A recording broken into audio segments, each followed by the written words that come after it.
Welcome to Lunch at Circle, bienvenue. Je suis ici aujourd'hui avec Fabrice, Bonsoir Père, bonsoir à tous. l'un des organisateurs de Lunch at Circle. Ravi d'être là une fois encore avec toi Père. Et ravi de t'avoir comme intervenant pour une fois. Merci. Alors, tu travailles dans le monde du conseil, des ressources humaines, du recrutement. J'ai fait toute ma carrière dans le recrutement et depuis un an, on a décidé de s'orienter plus sur l'IA pour les ressources humaines.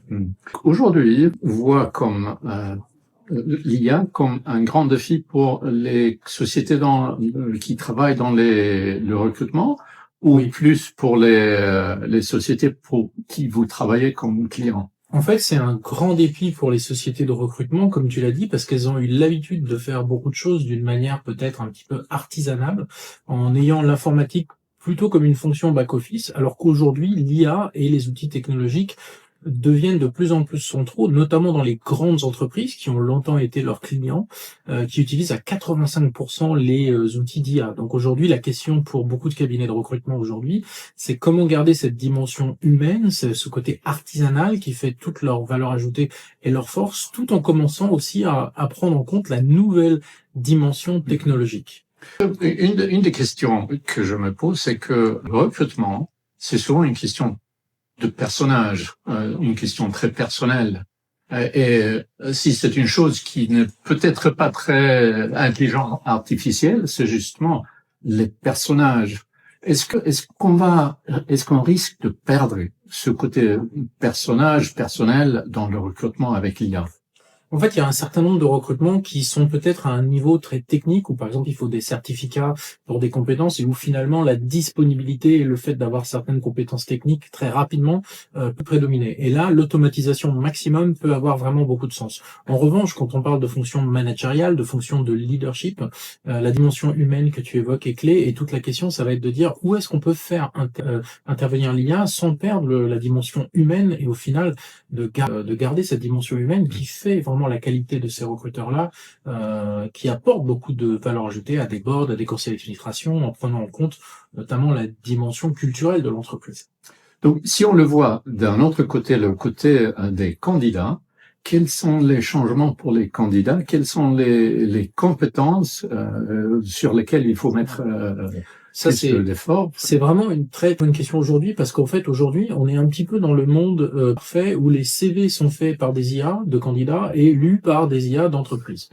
Donc, Oui. c'est un peu les robots qui parlent aux robots. Oui. Et la question se pose aujourd'hui de dire quelle est la dimension humaine qui reste. Il y a 80% des candidats, je crois, qui se plaignent de ne pas recevoir de réponse d'un humain. C'est-à-dire qu'aujourd'hui, quand tu envoies une candidature, tu reçois pendant longtemps pas de réponse. Aujourd'hui, maintenant, tu reçois une réponse, donc c'est une amélioration, mais elle est automatisée. Oui. Donc on perd cette dimension humaine. Donc ça, c'est un grand changement pour le candidat, et il y a un risque de déshumanisation qui commence vraiment à sortir. On est en plein dedans, c'est relativement nouveau, hein. C'est des phénomènes qui datent de peut-être 6 mois, 1 an, 2 ans pour certaines entreprises.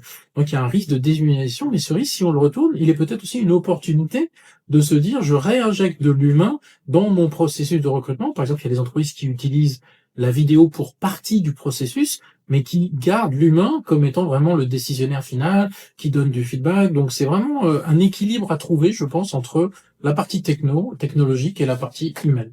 C'est une autre question que je souhaite aborder brièvement avec toi. Tu as fait un livre récemment sur le recrutement et l'IA. Quel est le sens de ce livre et comment est-ce que ça a impacté ton travail à toi?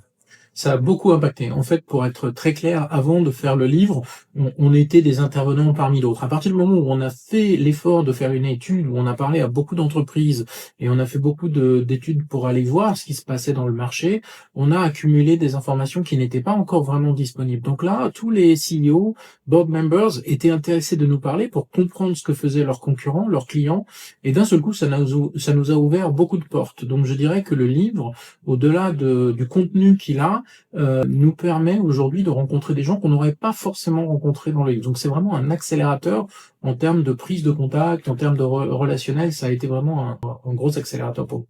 Merci Fabrice. Merci beaucoup, On va parler encore plus cette soirée de Lunch at Circle. Merci. Merci Père.